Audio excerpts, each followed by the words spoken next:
nosotros una vez más aquí en la UNAM Responde. Seguimos completamente en vivo en este espacio universitario, muy atentos a lo que ocurre con la pandemia ocasionada por el coronavirus del SARS-CoV-2, pero también es de nuestro interés abordar esos temas de salud pública que aquejan a nuestro país. En México, 4 de cada 10 adolescentes y 1 de cada 3 niños presentan problemas de sobrepeso u obesidad, al mismo tiempo que el 90% de los casos de diabetes mellitus tipo 2 pues están relacionados precisamente con estos padecimientos. ¿Por qué es importante hablar de estas enfermedades en este momento? Han estado muy presentes desde que comenzó esta pandemia. Esto y otros temas lo abordaremos más adelante con nuestros especialistas, quienes además de trabajar en nuestra universidad están trabajando en uno de los hospitales más activos de nuestra Ciudad de México. Quédese con nosotros. Además, como siempre, tenemos nuestras recomendaciones de cultura, tenemos reportajes y por supuesto nuestra dosis de humor. Y comenzamos como todos los días con un resumen, con un panorama de lo que ocurre en nuestro país, donde bueno, ya se han registrado nuevos, casi poco más de 5,000 contagios en nuestro país en las últimas 24 horas. Y bueno, el día de ayer también se dio a conocer que las pruebas de la vacuna que está desarrollando el laboratorio AstraZeneca en colaboración con la Universidad de Oxford y en donde participa México, pues fueron suspendidas debido a una posible afectación adversa en uno de los participantes. Vamos pues con nuestro resumen inicial.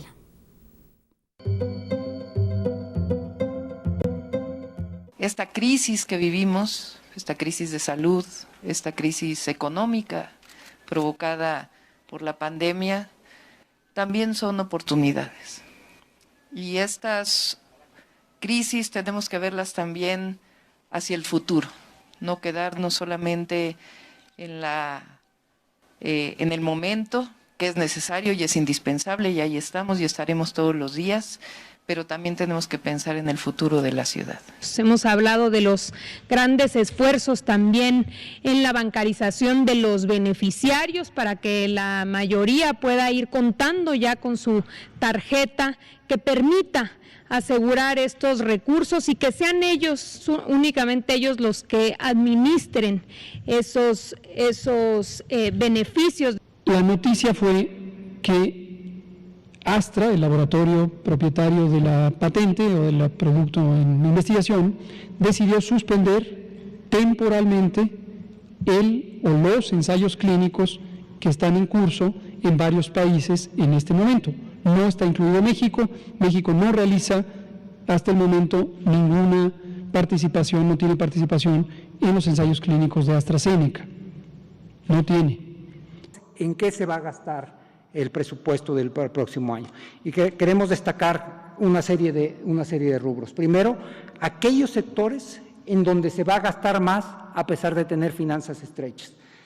Sector salud es muy importante. Ya desde este año ha habido un incremento al sector salud. El incremento para el próximo año es de 9.2%. De manera importante habría que subrayar que, por ejemplo, para enfrentar la contingencia del COVID se contrataron alrededor de 50,000 profesionales nuevos del sector salud. La misma empresa, desde luego en coordinación con la Universidad de Oxford, decidieron analizar bien la reacción que produjo en la práctica esta vacuna. Ellos asumieron de que había que estudiar más sobre el caso, sobre la reacción que produjo, y van a informar. Y en más sobre tema de vacunas, pues el día de ayer también se anunció que este desarrollo que están creando en Rusia llamado Sputnik 5 podría llegar a nuestro país en un total de 32 millones de dosis, y esto podría ser en noviembre si las autoridades de nuestro país la aceptan. Recuerden que nuestro resumen internacional este día lo tendremos un poquito más adelante. Antes vamos a escuchar como todos los días al doctor Carlos Rosales del Instituto de Investigaciones Biomédicas de nuestra universidad, que nos brinda consejos útiles para cuidar nuestra salud y la de los demás, y esta tarde nos habla precisamente de los síntomas que pueden confundirse entre un resfriado y la enfermedad de COVID-19. Buenas tardes, Rosa. Seguimos contestando las preguntas de nuestro público. Ahora nos dicen, Si he perdido el gusto y el olfato y tengo fiebre, ¿ya tengo coronavirus? Bueno, revisemos nuevamente los síntomas. Si usted tiene fiebre elevada, tos seca y persistente, es indicativo de que puede estar infectado con coronavirus. A diferencia de una gripe normal, ¿sí?, puede haber también estornudos, escurrimiento nasal, y la pérdida del olfato y el gusto solo ocurren a veces. Lo que sí es muy indicativo es un dolor de cabeza fuerte y persistente y dolor muscular que puede llegar a fatiga. A veces también se presenta dificultad para respirar. Todos estos síntomas sugieren una infección. Vaya a su médico para que él le ordene un análisis y si la prueba de coronavirus resulta positiva, entonces podemos decir que usted se ha infectado. De otra manera, los síntomas solos no pueden servir para diagnosticar la infección del coronavirus. De todas maneras, solo debe atenderse en el hospital si presenta síntomas graves. De lo contrario, no hay que preocuparse de más. Esté atento y vaya a su médico. Él le dirá qué debe hacer. Mientras tanto, siga las recomendaciones de siempre. Manténgase alejado a una sana distancia, use mascarilla y extreme precauciones de higiene.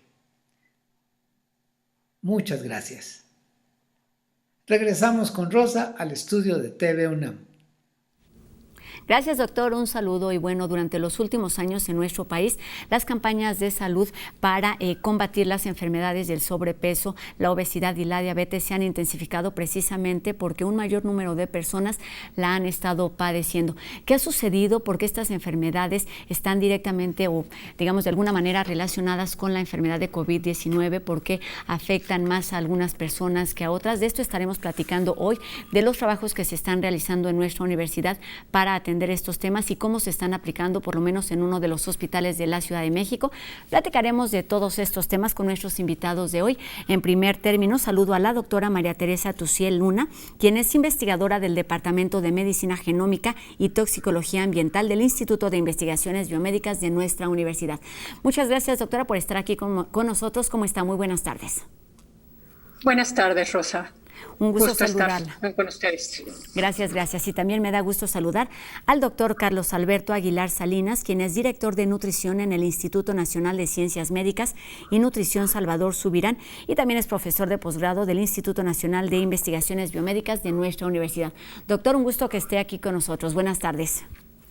Buenas tardes, Rosa. Gracias por la invitación. Pues qué bueno que están aquí con nosotros para hablar de estos temas que están en el centro de las políticas públicas y debieran estar también en el centro de atención de todos los ciudadanos, de todos los mexicanos.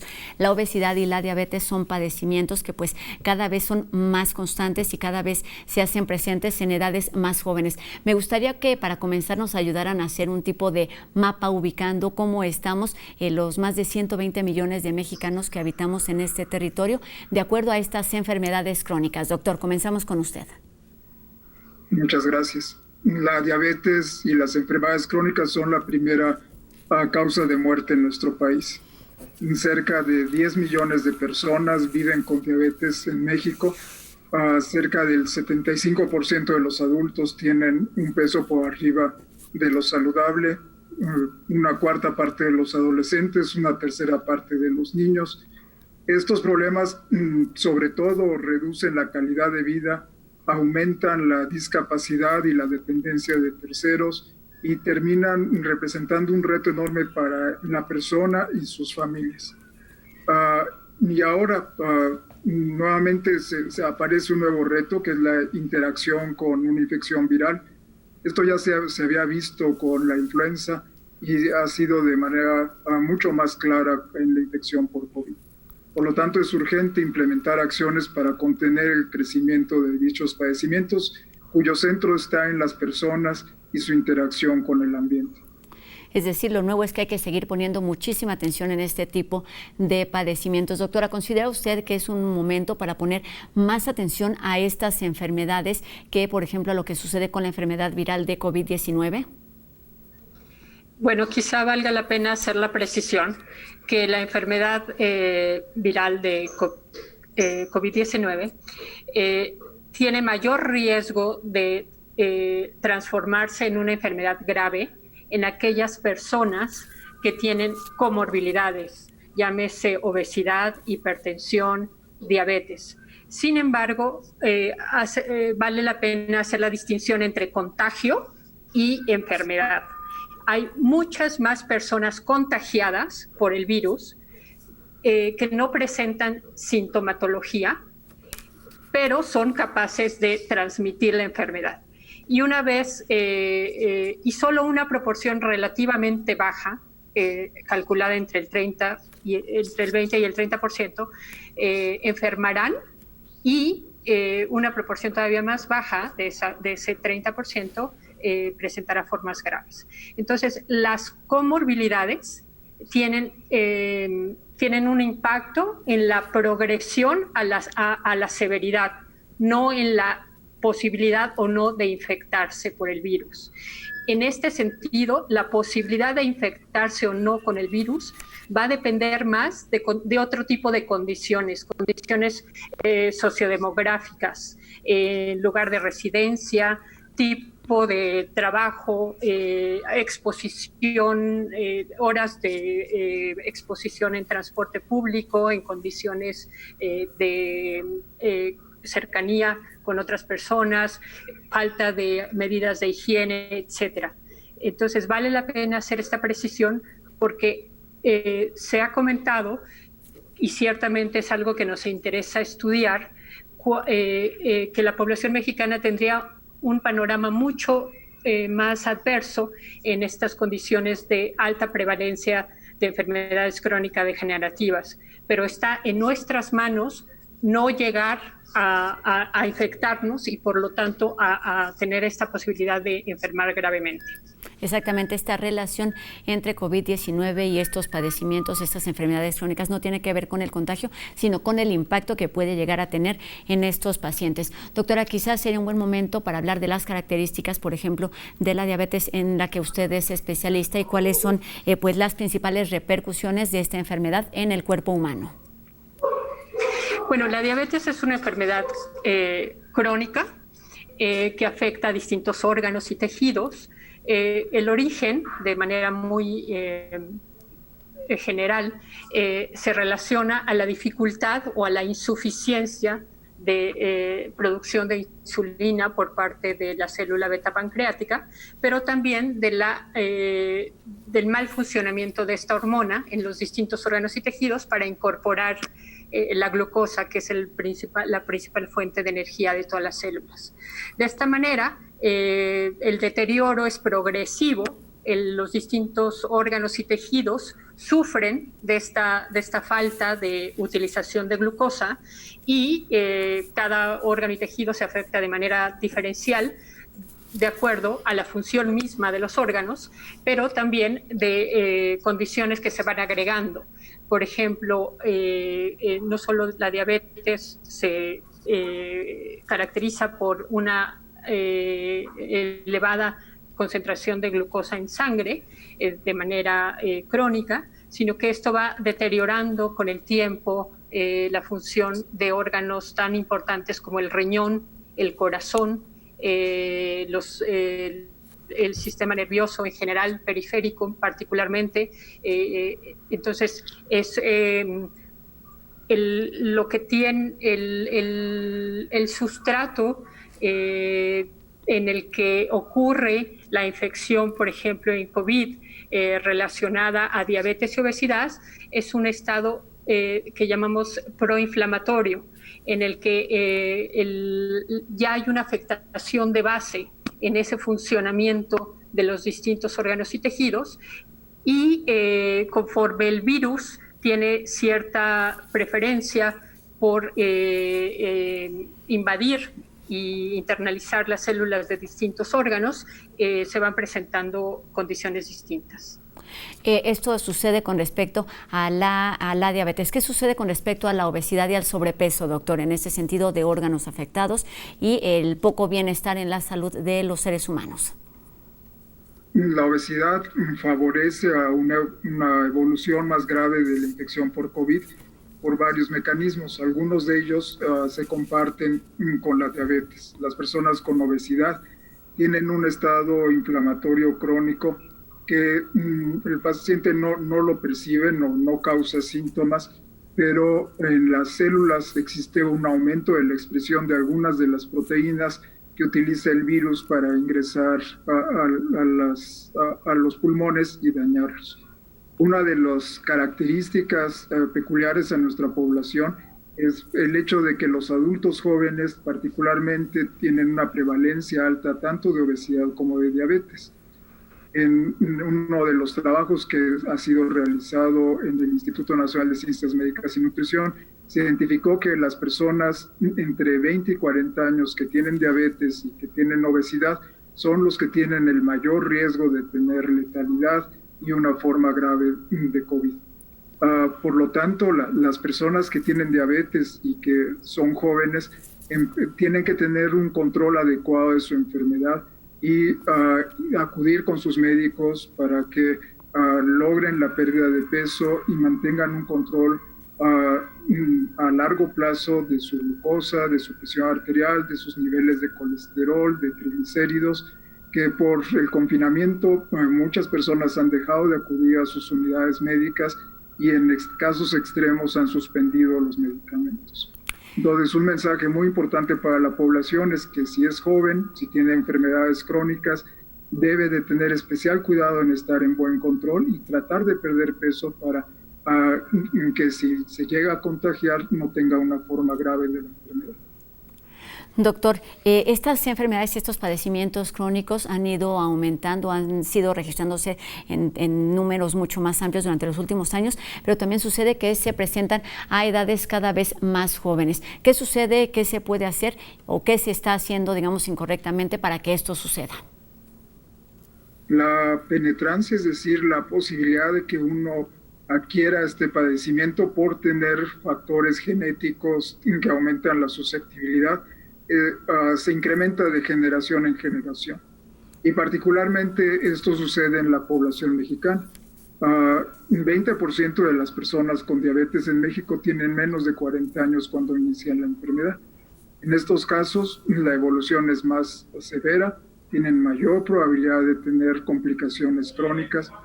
Las personas de la audiencia que tienen estos padecimientos deben de integrar a su familia para detectar las personas que sus hijos, sus hermanos, y poder prevenir o retrasar la enfermedad. La diabetes es una enfermedad que tiene un sustrato genético muy importante y que es factible que encuentren otras personas que estén en el proceso de desarrollar el padecimiento. Es decir, la carga genética, por supuesto, contribuye, pero hay mucho que hacer, si no en la prevención, pues sí, en cuanto al control de estos padecimientos, lo cual se ha visto afectado, doctora, durante estos meses de contingencia, donde pues se han detenido muchos servicios que se dan al público en los hospitales precisamente por disminuir los contagios de COVID-19. ¿Qué sucede con estos padecimientos y qué ha sucedido durante estos meses donde pues la atención no ha sido la misma en los centros hospitalarios de nuestro país? Sí, muy importante. Creo que regresando un poquito a la pregunta anterior, sería muy importante la atención temprana, el diagnóstico temprano de estas enfermedades. Por ejemplo, a través de los estudios de las encuestas nacionales de salud, en donde se toman muestreos poblacionales y se determina en una proporción de sujetos en ayuno las concentraciones de glucosa, y en base a las concentraciones de glucosa se determinan niveles como ya afectado por diabetes o no. Conocemos que una gran proporción de la población no se sabe diabético, aun cuando presenta niveles por arriba del diagnóstico de diabetes. De tal manera que muchas de estas enfermedades, incluyendo la hipertensión arterial, incluso las enfermedades propias de lípidos, colesterol alto, triglicéridos altos, HDL baja, son silenciosas. Como decíamos al principio, son enfermedades crónicas que se van instalando con el tiempo y al principio puede ser la sintomatología leve o que no llame la atención de tal manera que los sujetos no acuden a hacer el diagnóstico preciso de estas entidades. Esto es muy relevante porque dado que en este momento las condiciones de atención se han centrado en atender a pacientes que ya presentan cuadros severos que requieren hospitalización, incluso cuidados intensivos, se ha puesto el énfasis en la atención de estos pacientes y se ha hecho ciertamente una pausa en la atención de muchas de las complicaciones crónico-degenerativas que traen como resultado estas enfermedades como las que hablamos, diabetes, obesidad, hipertensión. Entonces, una parte importantísima es el reconocimiento de estos diagnósticos al interior de grupos familiares y no pensar que por ser joven o incluso no tener sobrepeso, en México es relativamente frecuente el hecho de que la diabetes se presenta a una edad temprana y no necesariamente se relaciona a la presencia de obesidad.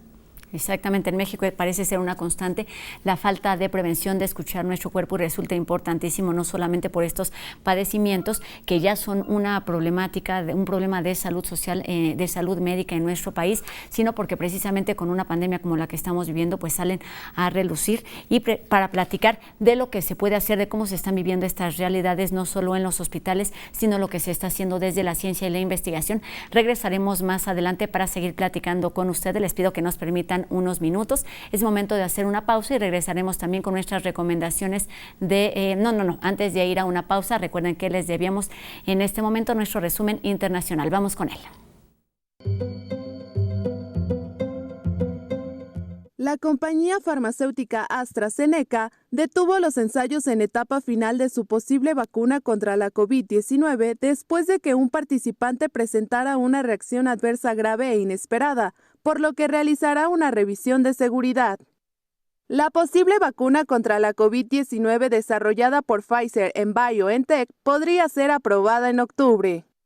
Brasil reporta 14.279 nuevos casos y 504 muertes en las últimas 24 horas. México registra 5.351 nuevos casos y 703 nuevas muertes, para una suma de 642.860 infecciones y 68.484 fallecimientos. Francia informó 6.544 nuevos casos y 39 muertes en las últimas 24 horas. El país lucha por controlar una segunda ola de infecciones. República Checa confirma 1.164 casos en 24 horas, un récord diario en el aumento de infecciones. Irlanda reportó 307 nuevos casos, su registro diario más alto desde mediados de mayo. Los Países Bajos registraron 1.140 nuevas infecciones, su incremento diario más alto desde abril. Los Emiratos Árabes Unidos informaron 883 nuevos casos, su mayor aumento diario en 3 meses. Reino Unido decidió prohibir la mayoría de las reuniones de más de 6 personas a partir de la próxima semana debido al aumento de nuevos casos. En Ontario, Canadá, las restricciones se mantendrán por 4 semanas más antes de permitir una mayor reapertura económica para poder observar el comportamiento del coronavirus tras la reapertura de las escuelas en la provincia. En Jordania, la ONU informa los primeros casos de COVID-19 dentro de los campos de refugiados sirios. Sudáfrica informa menos de 1.000 nuevas infecciones, el aumento diario más bajo en 3 meses. Ahora sí es momento de hacer una pausa. Regresamos con cultura, reportajes, humor y mucho más aquí a La UNAM Responde. No se vayan.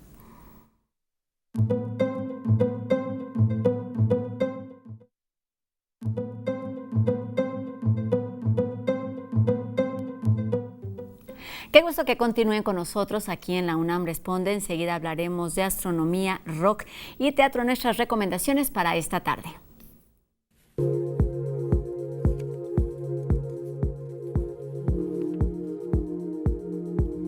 La música ha jugado un papel muy importante como medio de expresión durante todos los tiempos. En los años 60, el rock surgió como símbolo de rebeldía por la fuerza con la que sus letras y ritmos exponían pensamientos colectivos de toda una generación. Este jueves, el Centro Cultural Universitario Tlatelolco organiza una transmisión en vivo para discutir sobre el impacto social de este género en México ante un contexto de represión y autoritarismo.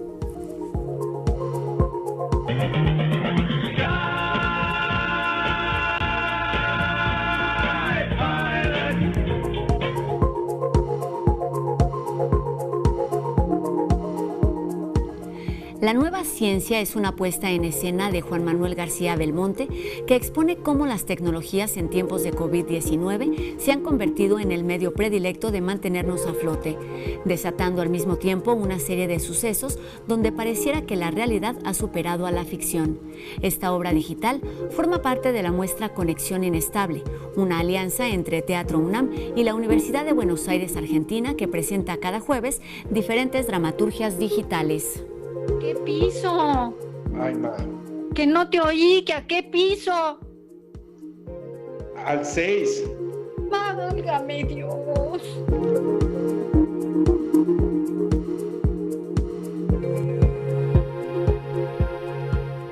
Observación Astronómica Nebulosa de Orión, organizada por Casa del Lago UNAM Virtual, es una sesión que invita al público a recrear este vivero de estrellas a través de una narración oral que, como en ocasiones anteriores, es un recorrido imaginario guiado por investigadores del Instituto de Astronomía de nuestra universidad. Sin embargo, en el medio interestelar, las densidades llegan a ser lo suficientemente bajas. Y para la programación completa pueden consultar cultura.unam.mx o bien visitar cada uno de los sitios de museos, recintos y otros espacios de algunas de las disciplinas de nuestra universidad. Y enseguida tenemos otra cápsula desde la óptica de los chicos de En Trending, donde nos hablan de salud sexual. La sexualidad es algo tan natural e imprescindible como cualquier otra necesidad básica y biológica en los seres humanos. Por lo tanto, la satisfacción del deseo sexual en nosotros, como seres pensantes, debe llevarse a cabo manteniendo la integridad tanto física como mental de cada individuo. En este sentido, la salud sexual y reproductiva es un derecho humano que antecede la capacidad de disfrutar una vida sexual satisfactoria y sin riesgos. Conocer los métodos de planificación familiar que se adaptan mejor a cada individuo, así como el momento adecuado para la procreación y la libertad de procrear o no, garantizan este derecho. Es importante que la población conozca información relacionada a la sexualidad para evitar abusos, embarazos no deseados y enfermedades de transmisión sexual. Llevar una vida sexual sana es responsabilidad de cada persona. Quédate en Trending y acompáñanos a conocer más sobre este tema. Y los que siguen dando rienda suelta a la creatividad son los chicos de No Memes, que nos presentan la siguiente cápsula. Un mundo paralelo está en evolución ahora mismo que tú miras, la UNAM responde. Y no está en otra galaxia, sino mucho más cerca de lo que crees. Para enterarte de lo que ya acontece en el cibermundo, ve esta cápsula que tenemos para ti de parte de No Memes.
Seguiremos hablando sobre obesidad y diabetes en tiempos de pandemia después de la pausa. No se vayan, regresamos con mucha más información aquí a La UNAM Responde.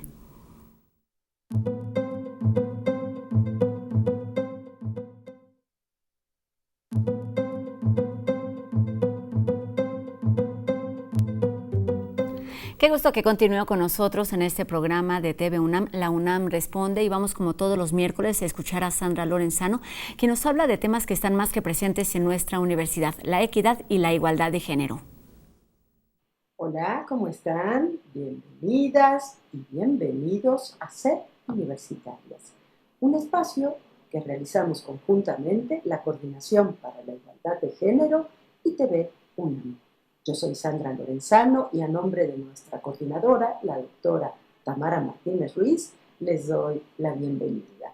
Y hoy, ¿saben de qué quiero hablarles? De uno de los retos más importantes que enfrenta nuestra universidad, el tema de género, la sensibilización de nuestra comunidad hacia los temas de género para evitar la violencia, para defender los derechos humanos, para lograr escuchar las demandas de nuestras comunidades estudiantiles. ¿Y cómo se logra esto? Entre otras cosas, propiciando la creación de materias sobre género, qué es el género, por qué tenemos que estar atentos a estas características, a estos conflictos. Entonces, creando materias o creando cursos dentro de los planes de estudio. Esa es una de las principales funciones que lleva a cabo la Dirección de Educación para la Igualdad de la Coordinación para la Igualdad de Género. Y entonces me gustaría invitarles a que escuchen un diálogo muy interesante de dos entidades, de representantes profesoras de dos entidades que han trabajado ya sobre estos temas. Se trata de la Facultad de Ciencias Políticas y Sociales y de la ENES Morelia. ¿Cómo han logrado transmitir estos cursos, estas materias dentro de los planes de estudio? ¿Cuáles han sido las reacciones de la comunidad estudiantil y de la comunidad de profesores y profesoras? ¿Cómo podemos seguir adelante con este reto? Y para ello les invito a que escuchen, vean a partir de hoy a las 4 de la tarde en el canal de YouTube de la Coordinación, que es Igualdad de Género UNAM, vean nuestro miércoles para la igualdad con el título de Aprender en clave de género. Allí les esperamos y nos volvemos a ver la próxima semana. Cuídense mucho. Hasta luego. Mientras eso sucede, seguimos aquí hablando sobre obesidad y diabetes, que de acuerdo, por ejemplo, a la Organización Panamericana de la Salud, estos padecimientos podrían ser la causa de que el impacto de la pandemia por COVID-19 sea aún mayor en nuestro país a lo que sucede en otros países. Para esto retomamos nuestra conversación con la doctora María Teresa Tussier, quien es médica cirujana egresada de la Facultad de Medicina de nuestra universidad, y también con el doctor Carlos Alberto Aguilar, quien es profesor de posgrado del Instituto Nacional de Investigaciones Biomédicas. Bueno, pues después de este primer bloque donde nos hablan de las particularidades de cada uno de estos padecimientos, de estas enfermedades crónicas, me parece importante hablar de las colaboraciones que están haciendo entre nuestra universidad y uno de los hospitales que se convirtió en centro COVID precisamente a raíz de esta pandemia. ¿Cómo es que colaboran y cómo están participando ustedes desde cada una de las áreas? Comenzamos con usted, doctora. Bueno, Adelante.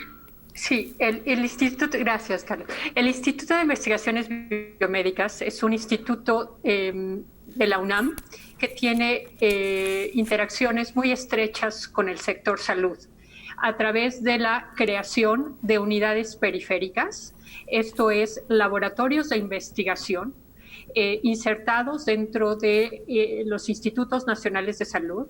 El laboratorio nuestro es una unidad de investigación que tiene personal del Instituto de Investigaciones Biomédicas, estudiantes de posgrado que hacen tesis en relación a distintos proyectos de investigación que involucran problemas de salud muestras humanas y en este sentido nos dan la posibilidad de integrarnos a toda la infraestructura médica, no solo material, sino humana, en función de la captación de pacientes, la caracterización e incluso el seguimiento a largo plazo de pacientes.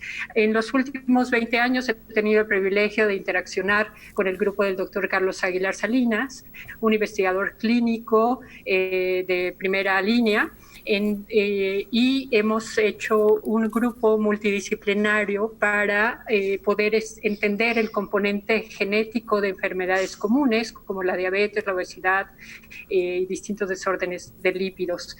Ahora que tiene el instituto esta responsabilidad de la atención de pacientes COVID, hemos emprendido también un proyecto. Estamos teniendo un poquito de problema de comunicación con la doctora y no la escuchamos claramente. Doctora. Las características clínicas, sino también genéticas. No, tenemos problemas con la comunicación con la doctora, pero seguramente el doctor puede ampliarnos y explicarnos claramente lo que sucede con esta colaboración. Doctor, lo escuchamos. Muchas gracias. Como mencionaba la doctora Toussier, nuestro grupo ha colaborado por cerca de 20 años en el estudio de los determinantes genéticos y ambientales de las enfermedades crónicas. Ha sido un privilegio colaborar con el equipo de la doctora Toussier, quien es un experto en genética. Ahora COVID nos representa un nuevo reto.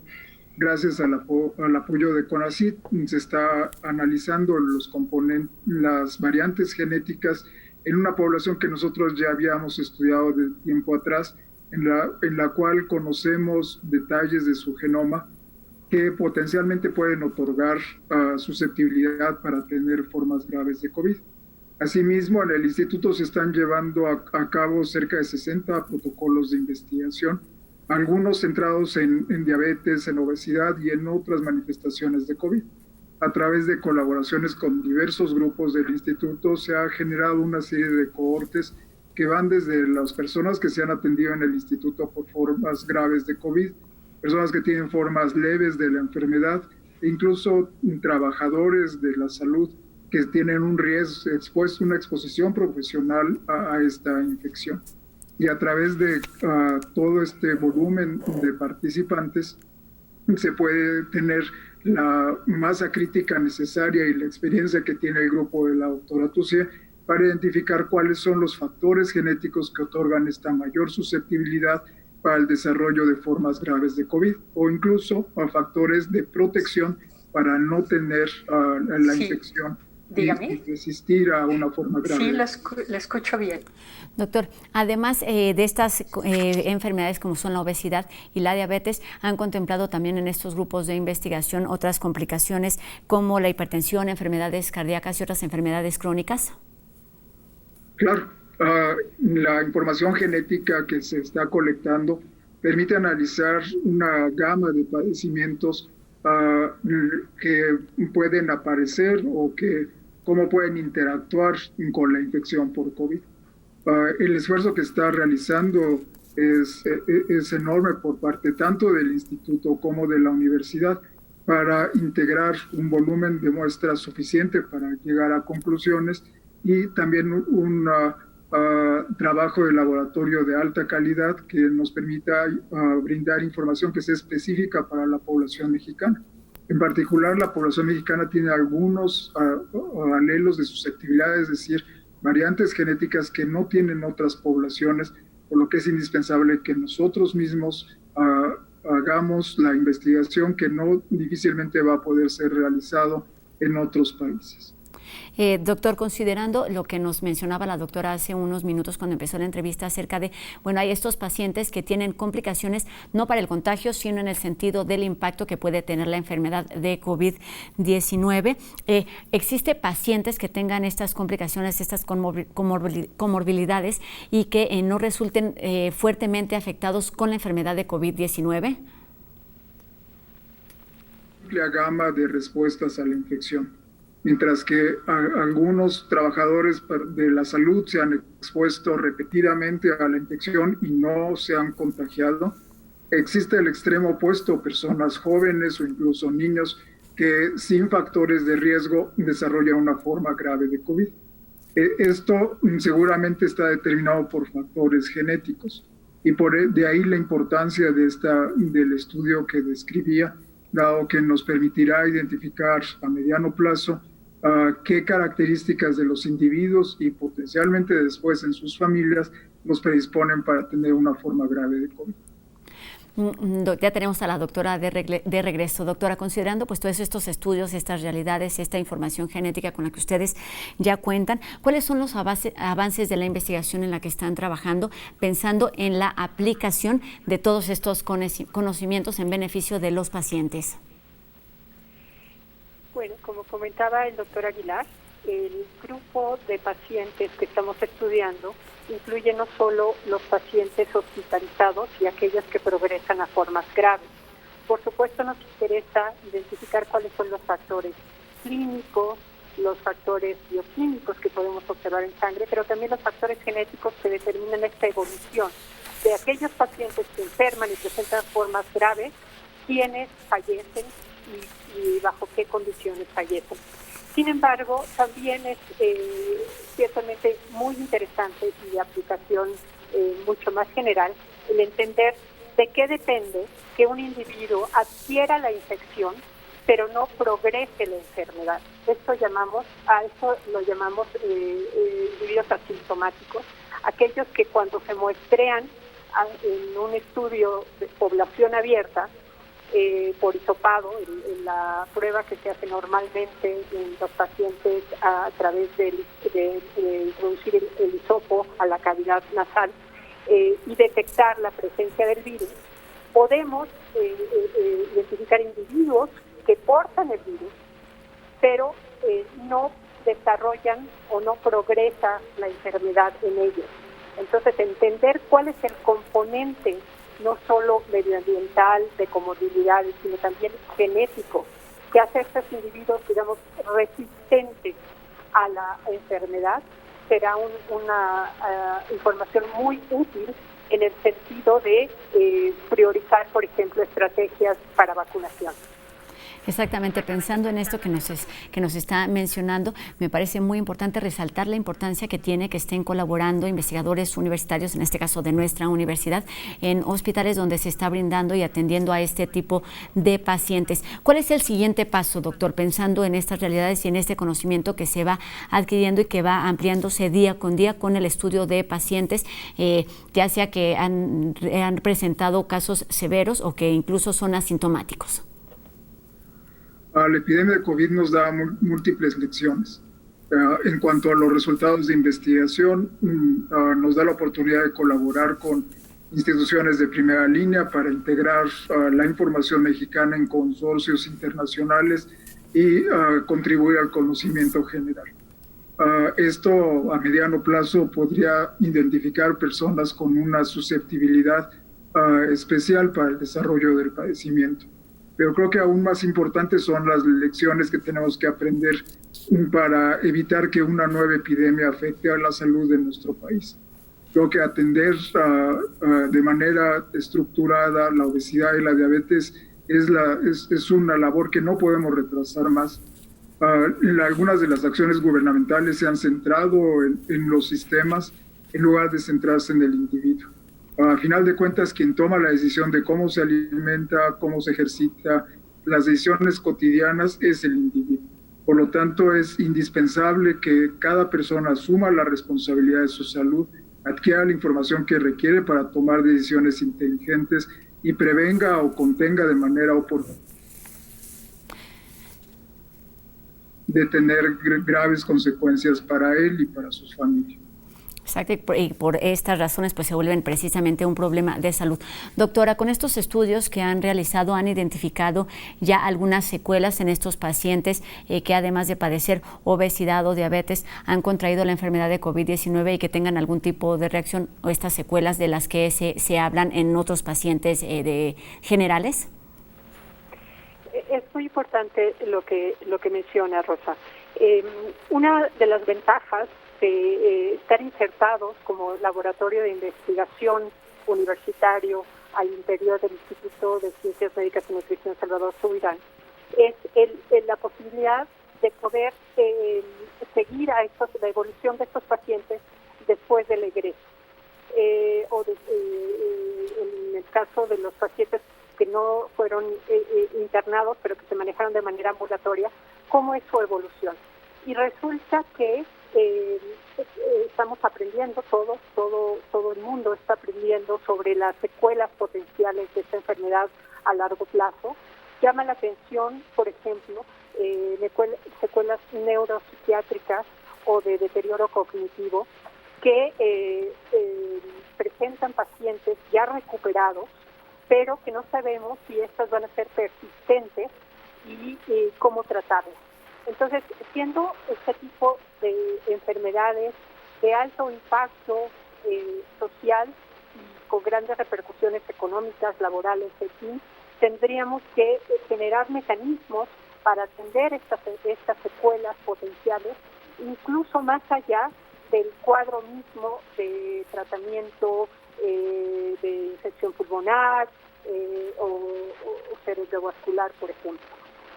De tal manera que la posibilidad que nos da el estar insertados y activamente colaborando con grupos clínicos de excelencia nos va a permitir no solo entender cuál es la evolución y los determinantes genéticos, ambientales, de estilo de vida que tiene que ver con la aparición y la persistencia de estas complicaciones o de estas secuelas. Nos queda muy poquito tiempo para la entrevista y además de todo este trabajo y de toda esta atención que por supuesto están brindando, me parece importantísimo hablar de la prevención en este momento con relación a estos padecimientos, a estas enfermedades. Me parece que no tenemos al doctor, entonces terminamos con usted, doctora.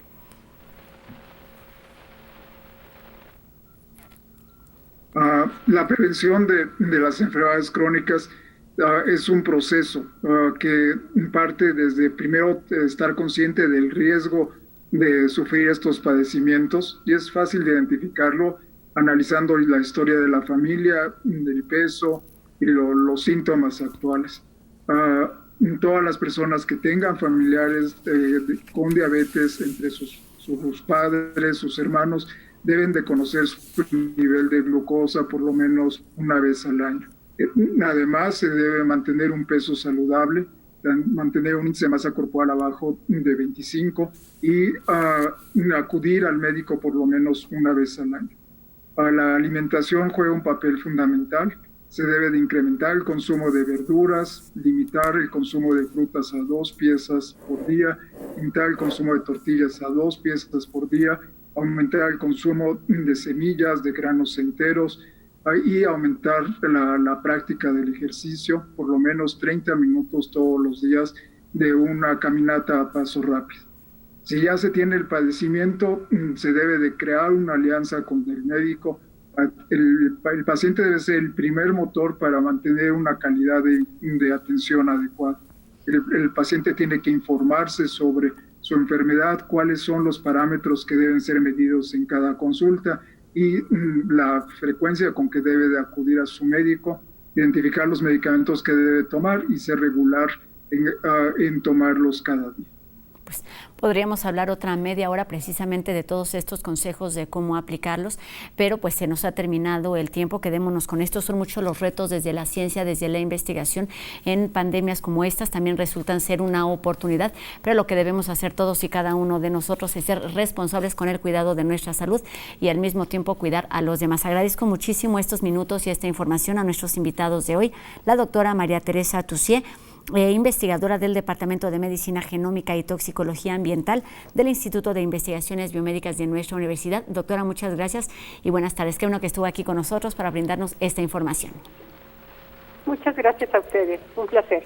Gracias, doctora, y también despido al doctor Carlos Aguilar Salinas, quien es director de nutrición en el Instituto Nacional de Ciencias Médicas y Nutrición Salvador Subirán, donde seguramente habrá mucha información que se seguirá dando para ampliar todo este conocimiento y mejorar la atención y el bienestar de las personas. Muchas gracias, doctor, y buenas tardes.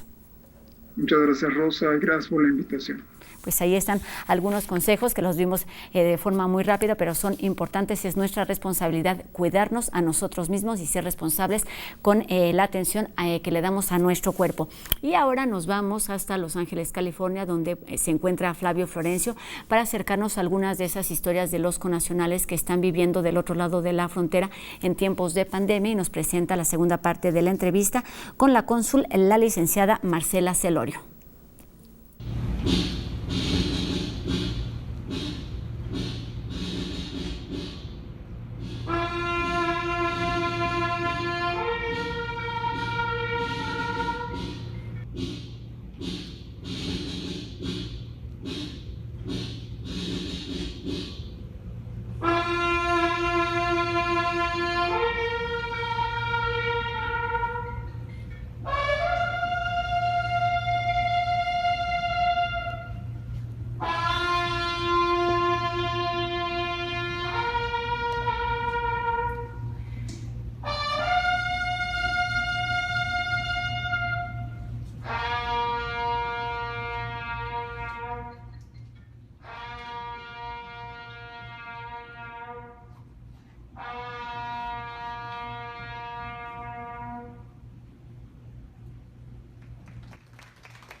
A continuar.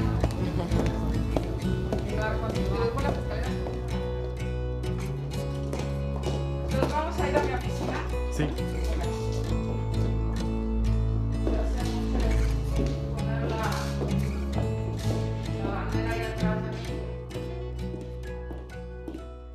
Bueno, Marcela, muchas gracias por recibirme. Es un placer para nosotros, para la UNAM, que el Consulado de México en Los Ángeles nos abras la puerta. Fue muy emotivo para mí lo que acabamos de ver recién y creo que me gustaría empezar por eso. ¿Qué significó este aplauso y este minuto de silencio? Bueno, pues como primer lugar, muchas gracias por venir aquí a tu casa. Es la casa de no solamente de los mexicanos, sino de toda la comunidad angelina. Esa es una de las consignas que tenemos. Sí, precisamente desde el 13 de agosto hasta el 11 de septiembre estamos haciendo un homenaje a todos aquellos que fallecieron víctimas del COVID-19 y también damos un aplauso a todos los trabajadores esenciales del sector salud y sobre todo aquí en Los Ángeles estamos muy preocupados por los trabajadores que están en el campo, los trabajadores agrícolas. Entonces queremos mostrar nuestro reconocimiento y por decreto oficial estamos llevando a cabo esta actividad en estos días a las 12 del día. Marcela, de todo lo que dijiste en tu discurso me emocionó mucho la parte en que dijiste que estas personas son las que llevan el pan a la mesa, ¿no? Así es. Fíjate que nos concentramos por obvias razones en el sector salud porque son los verdaderos héroes los que se están jugando la vida. Sin embargo, también hay otros trabajadores como los trabajadores agrícolas que son los que están garantizando primero que la economía continúe y que haya alimentos en nuestras mesas y que muchas veces no tienen las medidas de distanciamiento físico, ni la facilidad de lavarse las manos, ni usar el cubrebocas, pues ellos están arriesgando también la vida y gracias a ellos es que podemos comer.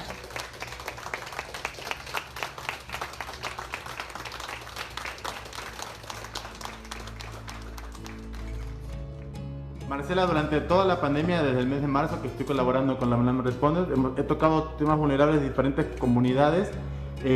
¿Cuál sería el gran problema de Los Ángeles con respecto a los connacionales? Bueno, el problema más grave es de aquellas personas que se contagian y que tienen que seguir trabajando. Hay mucha vergüenza entre la comunidad aceptar que tienen la enfermedad porque tienen miedo de que ya no los dejen trabajar y ellos tienen que trabajar para vivir. Entonces te voy a compartir un caso de una señora que tenía 3 niños junto con su esposo viviendo en la casa de sus padres. Los padres se contagian y entonces tiene que salir la familia y al principio se van a un hotel, pero entonces se contagia el esposo y se contagia uno de los niños. Entonces, ¿qué haces con esa señora? Porque aparte ya no los querían dejar regresar a su casa porque estaban contagiados. Entonces, ¿qué haces ahí? Afortunadamente hay recursos y con la ayuda del condado se les ubicó un refugio en el cual pudieron estar mientras se recuperaban de la enfermedad. Pero ese tipo de cuestiones son con las que nos enfrentamos. Diariamente, o sea, tú vienes aquí y todos los días me imagino que será nuevas noticias. Mira, yo puedo hablarte de generalidades, que siempre hay un mexicano que necesita asistencia, protección, orientación, y para eso tenemos una plantilla de abogados y también un gran equipo en protección, pero cada caso es distinto. Por eso es muy importante el tema de la información. Entonces, para nosotros es muy importante dar una atención personalizada, es decir, analizar caso por caso y dar una respuesta de acuerdo al tema que nos están planteando.